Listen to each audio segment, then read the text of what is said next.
Balaji recording studio Jadavpur.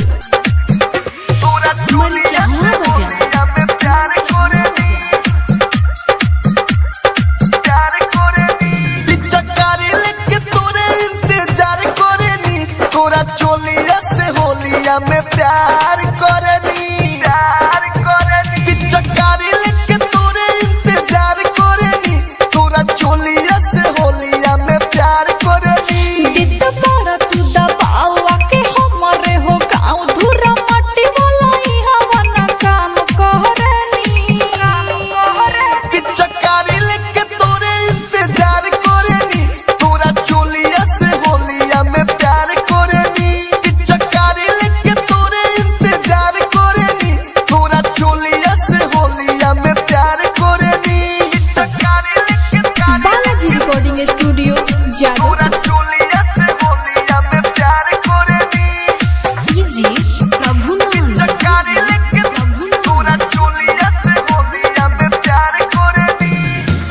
घोरला रंग नहीं खेलबा कबाडी, हट जा साइड ना तो टूट जाई हड्डी। हट जा साइड ना तो टूट जाई हड्डी। मानव ना रंग जाइब चोली में ढार के, बोले के हिम्मत पावे कमना हो सर के। दित बड़ा तू दबावा के हमरे हो गाँव धुरा मट्टी वाला ही हवाना काम करनी। पिचकारी लेके तोरे इंतजार करनी, तोरा चोलिया से होलिया में प्यार करनी। पिचकारी लेके तोरे इंतजार करनी, तोरा चोलिया से होलिया में प्यार करनी। तोरा चोलिया से होलिया में प्यार करनी। पिचकारी लेके प्यार करनी। होली में बाबू जानी मांगा चुमा चाटी, भगो हो भैया लेके अवतार लाठी।